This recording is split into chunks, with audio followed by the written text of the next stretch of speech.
Have you ever noticed the harder you try to control something, the faster it slips away?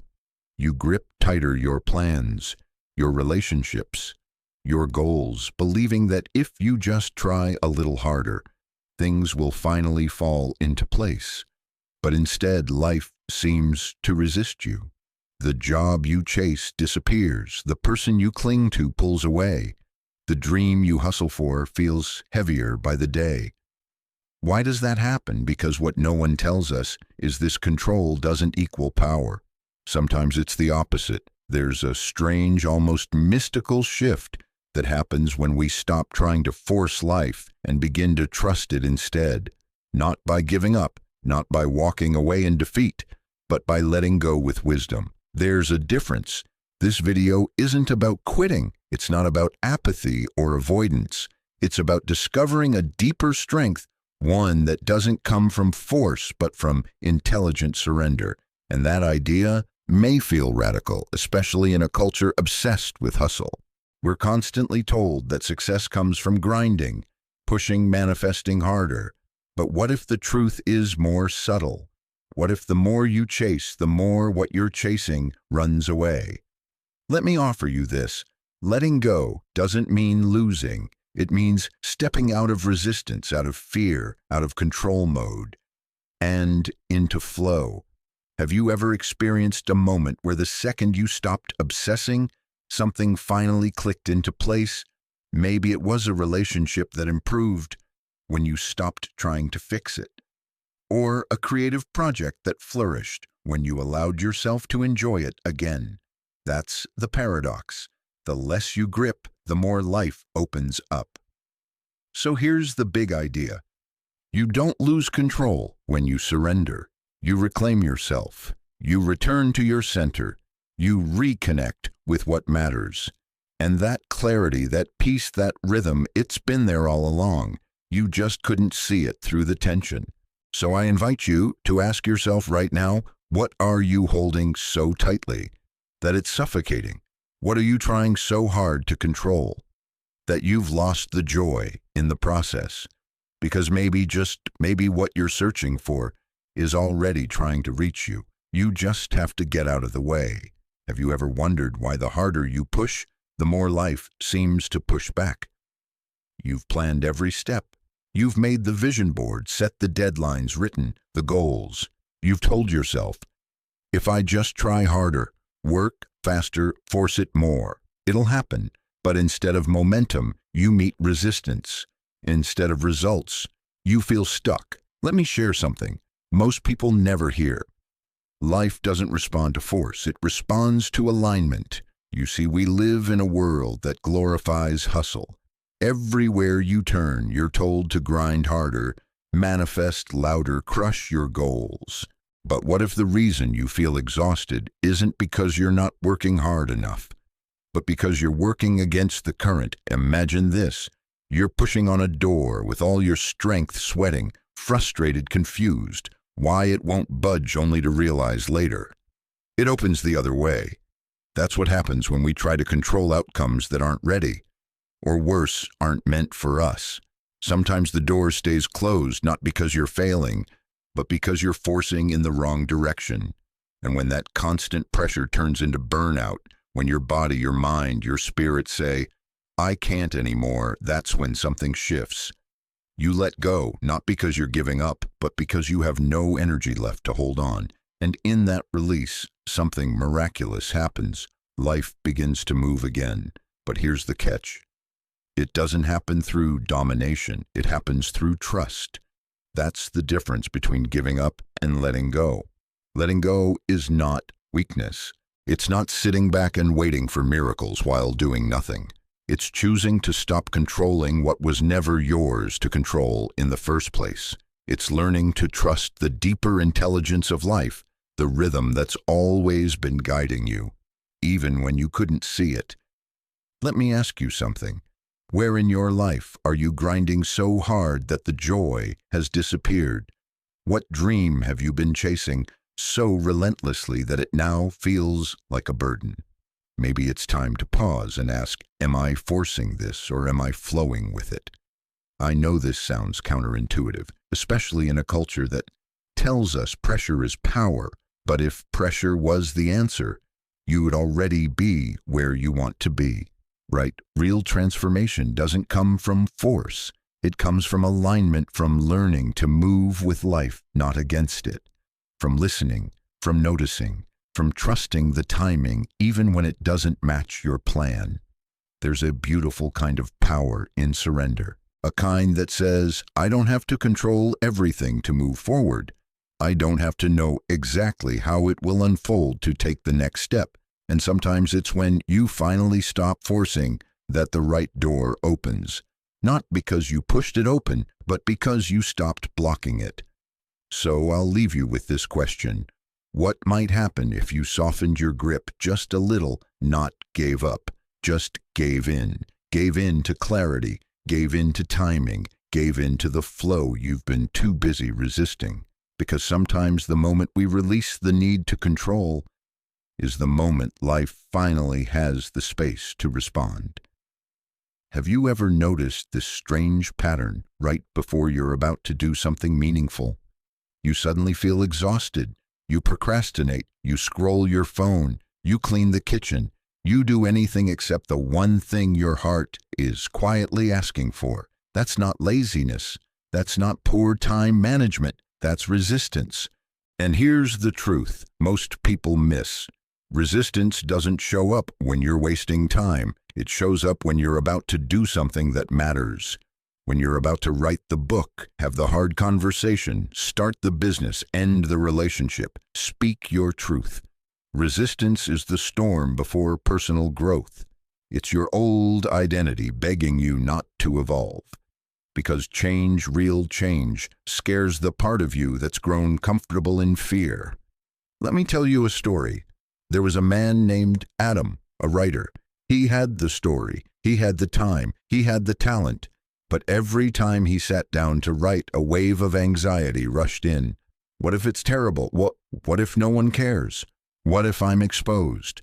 So instead of writing his novel, he reorganized his bookshelves. Again, he didn't fear failure. He feared being seen. He feared vulnerability, that someone might look at his words and see his soul. But one day Adam did something radical. He didn't try to defeat resistance. He didn't hustle harder. He got curious. He asked, what is this fear trying to protect me from? What story am I believing underneath this hesitation? And that shifted everything. See, resistance doesn't vanish when you ignore it. It only softens when you acknowledge it. When you say, I see you, but I'm not letting you drive. You don't need to overpower resistance with a massive leap. You just need to take one honest step. Write one messy sentence, make one difficult phone call. Speak one honest truth. Because action dissolves resistance, not loud, dramatic action, but quiet, aligned, authentic action. Here's something worth remembering. Most dreams don't die from lack of desire. They die from overwhelm, from perfectionism, from waiting to feel 100% ready, which never happens. But presence shrinks resistance. It brings the impossible back into reach. It turns a mountain into one walkable step. So today, don't wait for the fear to leave. Don't wait for the noise to disappear. Instead, move with the resistance, not against it. Because resistance, ironically, is your compass. It doesn't point to danger, it points to transformation. The more it screams, the closer you are. So if you feel stuck today, ask yourself, what if this resistance means I'm close to something beautiful? What if the fear is not a stop sign but an invitation? And when you feel that pull to shrink, to hide, to delay, take the smallest step toward what scares you, not because you're fearless, but because you're finally telling yourself the truth. That's how we grow. That's how we break through. Not by dominating life, but by listening to what it's asking of us and responding one brave moment at a time. Let me ask you something. Have you ever tried so hard to force something into place, only to watch it fall apart even faster? You planned every step. You double-checked every detail. You micromanage the outcome. And yet, nothing seemed to work. That's the paradox of control. The tighter we grip, the more life slips through our fingers. Control gives the illusion of safety, but in reality, it often breeds anxiety, exhaustion, and disconnection. And more importantly, it blocks the flow of the very things we're trying to invite. Let me share a story with you. Maya was a high-performing executive, driven, structured, always 10 steps ahead. She had her goals, her deadlines, her vision boards, but she was tired. No matter how much she planned, something always went off script. A canceled meeting, a delayed opportunity, a miscommunication. So she tried harder. She meditated, she manifested, she doubled her to-do list. And still, she felt stuck. One evening during a walk alone, Maya paused. For the first time in years, she listened. Not to a podcast, not to a mentor, but to herself. She realized something. She was so busy trying to predict the future that she forgot to be present with what was already here. So she made a radical choice. She stopped overscheduling. She gave herself room to breathe. She started asking herself not what she should do, but what felt aligned in that moment. And almost like magic, things shifted. A colleague she hadn't spoken to in years reached out with a new opportunity. A creative idea she had shelved suddenly felt exciting again. The more she let go, the more life showed up. Now, don't get me wrong, this isn't about quitting your goals. It's not about floating aimlessly or abandoning effort. This is about letting go of the need to control every outcome. Because when we drop that need, we create space for possibility. We give life permission to surprise us.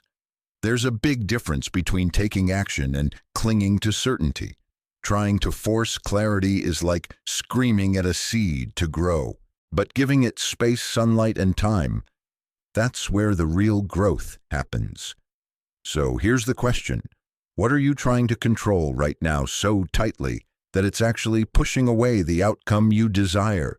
Is it a relationship, a career pivot, your sense of self-worth? What if, just for today, you trusted that not knowing isn't failure, it's freedom? Letting go isn't passive. It's the boldest move you can make. It says, I'm willing to meet life where it is without needing it to look perfect, because that's where real opportunity lives, in the quiet, in the gaps, in the space where control ends and alignment begins. Letting go doesn't mean giving up. It means surrendering the illusion that you always have to push, so you can start receiving what's been trying to reach you all along. Let's pause for a moment. Just breathe. When was the last time you truly stopped? Not to scroll, not to plan, but to just be. You see, in a world addicted to motion, stillness has become a rebellion. But here's the twist. Stopping doesn't mean you're falling behind. It might be the exact thing that brings you back to life. There's a lesson we've forgotten buried beneath our calendars and deadlines. Nature doesn't rush. The seed doesn't force itself to grow. The tree doesn't panic when the season changes. It waits. It listens. It trusts the rhythm. Why don't we? Let me tell you about James. On paper, he had it all. A multi-million-dollar business, recognition, power. But internally, he was hollow. He couldn't sleep. He couldn't enjoy his success. He couldn't even feel present with the people he loved. Until one day, his body said no more. Exhaustion hit like a wall. Burnout turned into a breakdown. And for the first time in years, James was forced to stop. Not because he wanted to, but because he had no choice. What happened next wasn't what he expected. In the stillness, in the quiet that once terrified him, James met himself again. He sat by the ocean. He journaled. He listened to music he hadn't heard since college. And something extraordinary happened. The anxiety faded. The pressure dissolved. And life, real, vibrant, meaningful life, began to flow again. It wasn't the success that was wrong. It was the pace. the compulsion to always do more, the belief that stopping meant failure. But here's the truth. Sometimes the wisest thing you can do is nothing. Stillness is not laziness, it's insight, it's courage, it's choosing to reconnect before you crash. So here's my question to you. What part of your life is screaming for a pause? What truth might you hear if you stopped long enough to listen? We don't grow just by striving. We grow when we rest, when we reflect, when we reconnect with who we are underneath the noise. So if you've been running non-stop, this is your permission to stop. Not forever, just long enough to remember you are not a machine. You are a human being. And sometimes wisdom sounds like silence. Let me ask you something personal. Have you ever felt like you're running out of time? That sinking feeling, like you should be further along by now, married by 30, successful by 35, fulfilled by 40, as if your entire worth is wrapped around a ticking clock. But what if I told you time is not against you? Time is not a tyrant. Time is a partner in your growth. You see, somewhere along the way, we inherited this invisible checklist. Society told us, by this age, you should have this. And when we fall behind, even just a little, it feels like failure. But here's the truth. Delays don't always mean denial. Sometimes they mean realignment. Let me introduce you to Maya. She was a planner. Every year, every goal, every benchmark mapped out to the smallest detail. By 32, she'd be married. By 34, a business owner. By 36, a homeowner. But life didn't read her schedule. The relationship ended. The business stalled. Her savings vanished in one unexpected medical emergency. And for the first time, Maya had to face something she feared more than failure: uncertainty. But in that uncertainty, something powerful happened. She began listening not to society, not to timelines, but to her intuition. She stopped asking, "What should I be doing by now?" and started asking, "What feels aligned with who I am becoming?" Slowly, the anxiety softened, not because she gave up, but because she gave in to a deeper rhythm. She learned that just because something didn't happen yet doesn't mean it's not meant to. And just because it happened late doesn't mean it's any less valuable. In fact, some of the most beautiful things in life arrive when you've stopped forcing and started trusting. So let me say this directly to you. If you feel like time is slipping away, you are not late. You are not behind. You are exactly where you're supposed to be for what your soul needs to learn right now. Yes, take action. Yes, pursue your dreams. But don't punish yourself with deadlines that were never yours to begin with. Sometimes what you call delay is divine timing in disguise. Because time isn't your enemy. It's your teacher, your guide, your quiet companion, gently unfolding your life in a way no timeline ever could. So breathe. You're not running out of time. You're simply learning how to move in harmony with it. Let me ask you a hard but honest question. When you say you love someone, do you love them? Or do you love the version of them you wish they'd become? You see, there's a quiet trap that even the most well-meaning people fall into. We start out loving someone deeply, but slowly, without realizing it, love turns into management, into control, into expectations masked as care. And the truth is, control is the silent killer of connection. Let me tell you a story. Jason and Claire had been together for 3 years. He loved her genuinely, but his love came with a manual. He wanted her to meditate at 5 a.m. He wished she read more philosophy. He didn't like that she enjoyed reality TV. And every time she didn't meet those quiet standards, he'd grow distant, cold, disappointed. Now here's the twist. Jason wasn't trying to be toxic. He truly believed he was helping her grow. But what he was really doing was trying to shape her into someone he felt safe with. Control dressed in the language of love. And Claire, she started dimming her light, laughing less, sharing less, walking on eggshells just to avoid the next silent judgment. Until one day she said, "You love the idea of me, but you don't really see me." That hit Jason hard because it was true. So he did something most people never do. He stopped trying to fix the relationship. He started fixing his own relationship with love. Instead of asking, "How do I get her to be more like what I want?" he began asking, "Can I love her as she is, even if she never changes?" And that's where the real transformation began. When Jason stopped managing the relationship, he started connecting. When he released control, Claire felt safe enough to show up fully again, not because she was forced, but because she was free. And that's what love needs more than anything: freedom. Let me be clear. Letting go in love is not giving up. It's not resignation. And it's definitely not weakness. It's understanding a truth most people never learn until it's too late. Love is not ownership. Love is not fixing. Love is not bending someone into a shape you find comfortable. Real love is presence. It's acceptance. It's holding space for another soul to breathe, evolve, stumble, return, and still feel safe in your eyes. Think about it. How many times have you said, "I just want them to be better"? Better for whom? Because the moment your love becomes a checklist, you stop connecting with the human in front of you and start projecting an image onto them. And here's where it gets deeper. Control often comes from fear.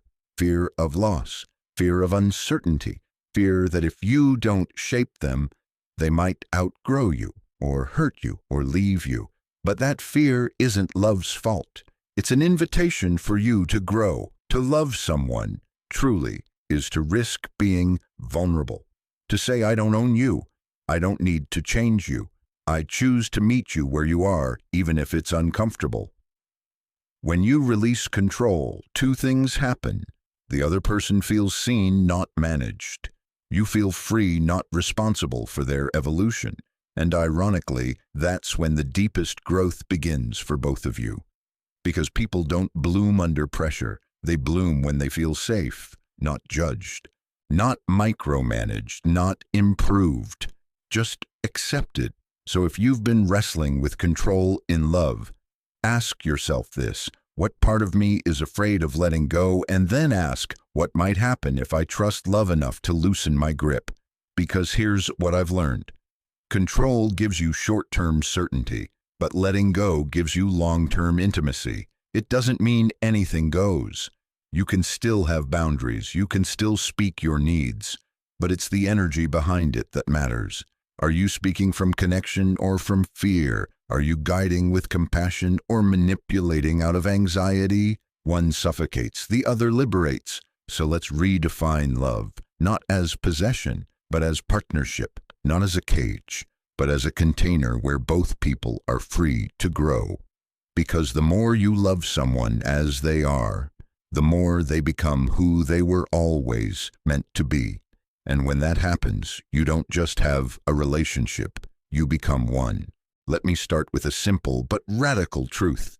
You've never really been in control. Think about it. The weather, other people's thoughts, the timing of opportunity, the way the world shifts overnight, all of it has always been beyond your reach. And yet, we spend so much of our lives trying to grip the steering wheel of the universe, only to be constantly reminded we're not the ones driving. Now, here's the hard part. Letting go doesn't come naturally. Why? Because we've been conditioned to believe that surrender is the same as giving up. That if we're not hustling, pushing, forcing, and striving, we're failing. But what if I told you the opposite is true? What if the most powerful thing you'll ever do is not to force the world to obey your plan, but to let go of the need to control it? Let me ask you this. Can you live your life without needing everything to go your way? Can you still be grounded when the job doesn't come through, when the person doesn't choose you, when the timing isn't what you hoped for? Because that inner stillness in the face of uncertainty, that's what real strength looks like. Surrender isn't about apathy. It's not passive. It's not weak. It's a decision to stop wasting your energy resisting what already is. It's a courageous return to presence, to honesty, to alignment. You're no longer trying to force life into a shape it doesn't want to be. You're listening. You're responding instead of reacting. You're flowing instead of fighting. And when you stop trying to chase life, something incredible happens. Life starts moving toward you. Let me share something personal. There was a time I planned everything, every career milestone, every relationship timeline, every next step in perfect order, and I was exhausted. Because nothing ever went exactly according to plan. I'd panic when things shifted, feel like a failure when I didn't hit my goals, blame myself when the universe didn't cooperate. But one day, everything came to a halt. The relationship ended, the job fell through, the plan collapsed. And in that moment of collapse, something deeper opened. I stopped gripping, I stopped pushing, and I asked a different question, not, how do I get what I want, but what is life trying to show me right now? And everything began to change. When I stopped forcing the path, I started feeling it. When I stopped chasing meaning, meaning started revealing itself. You see, surrender is not the end of effort. It's the end of resistance. You still take action. You still show up. But you release the desperate need for things to unfold a certain way. And that opens the door to real power. Because what's more powerful than someone who no longer needs to manipulate the world? To feel peace, you become unshakable not because everything is perfect, but because you are rooted in something deeper than outcomes. Let's be honest. The world tells you, set goals, hustle harder, never quit, but rarely does it tell you, pause, trust, let go. Yet those are the moments that create the greatest transformations. When you stop grasping for control, you create space for wisdom to enter. When you stop trying to force love, you allow connection to deepen. When you stop needing guarantees, you begin to live. So I leave you with this. The next time something doesn't go your way, before rushing to fix it, ask, what if this is not a setback, but a redirection?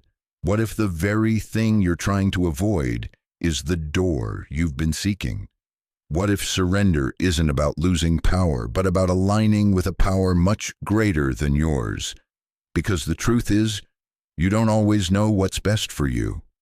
But life somehow mysteriously, beautifully does. And your job is not to dominate life. It's to dance with it, to stop chasing and start listening, to stop clenching and start trusting.